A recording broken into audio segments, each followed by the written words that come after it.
కార్యక్రమం చేయడం జరుగుతుంది. కర్నూలు జిల్లా ఎమ్మిగనూరులో అక్రమ వెంచర్లపై అధికారులు దాడులు నిర్వహించారు.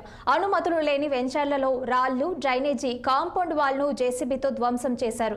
ఏడాది క్రితం రియల్ వ్యాపారులు అనుమతులు తీసుకోవాలని నోటీసులు జారీ చేసినా పట్టించుకోలేదని అన్నారు. దీంతో తాము దాడులు నిర్వహించినట్లు తెలిపారు. ఎమ్మిగనూరులో దాదాపు 100 ఎకరాలలో అక్రమ వెంచర్లు ఉన్నట్లు తెలుస్తుంది. అంతేకాక అధికారులు పట్టించుకోకపోవడంతో ఎమ్మిగనూరులోని కర్నూలు రోడ్డులో తెల్ల కాగితంపై ఫ్లాట్లు చూపించి కొనుగోలుదారులకు అంటగట్టి అగ్రిమెంట్లు రాయించుకున్నారని, 4 ఎకరాలలో వెంచర్ ద్వారా ₹1 కోటి రియల్ వ్యాపారులు సొమ్ము చేసుకున్నారనే ఆరోపణలు వినిపిస్తున్నాయి. అధికారులు అనుమతులు లేని వెంచర్లలో ఫ్లాట్లు కొని మోసపోవద్దని అన్నారు.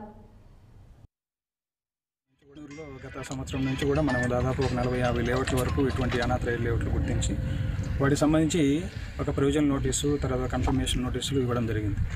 సో సంవత్సరం నుంచి ఇస్తున్నా కూడా కొంతమంది రియల్ ఎస్టేట్ వ్యాపారస్తులు ఏం చేస్తుంటే దాన్ని నెగ్లెక్ట్ చేస్తున్నారు, దానికి ఈవెన్ రిప్లై కూడా ఇవ్వలేదు. సో దానిలో భాగంగా ఈ యొక్క అనాథరైల్ లేఅవుట్స్ను కట్టెలు చేయడంలో భాగంగా ఈరోజు ఫైనల్ ఆర్డర్స్ ఇస్తూ ఇక్కడ ఏదైతే వాళ్ళు ఇన్ఫ్రాస్ట్రక్చర్ డెవలప్ చేసినారో దాన్ని అంతా రిమూవ్కి వచ్చినాం. రిమూవ్కి వచ్చిన తర్వాత ఇక్కడ గుడికెల్ రోడ్ కానీ, అక్కడ కలగట్ల రోడ్లు కానీ ఒక 4-5 లేఅవుట్లు రిమూవ్ చేసినాం. అక్కడ వాళ్ళు ఏదైతే రోడ్లు డెవలప్ చేసినారో లేకపోతే డ్రైన్స్ డెవలప్ చేసినారో అవన్నీ డిమాలిషన్ చేయడం. అయితే కొంతమంది రిక్వెస్ట్ ఏంటంటే ఇప్పుడు కనీసం ఫైనల్గా ఒక అవకాశం ఇవ్వండి, ఒక 2-3 రోజుల్లో మేము చట్టబద్ధంగా లేకపోతే కూడా నుంచి ఏదైతే పర్మిషన్ తీసుకున్నామో వాటికి అంతటి కూడా సిద్ధపడి మీ దగ్గరకు వచ్చి పర్మిషన్ వస్తామని చెప్పేసి రిక్వెస్ట్ చేయడం జరిగింది. దాంతో ప్రస్తుతానికి ఈ రోజు వరకు స్టాప్ చేసి మళ్ళీ నెక్స్ట్ వీక్లో వీళ్ళు ప్లాన్కి అనుగుణంగా వాళ్ళకి ప్రతిపాదన సమర్పించకపోతే మళ్ళీ వచ్చి యాక్షన్ తీసుకుంటాం.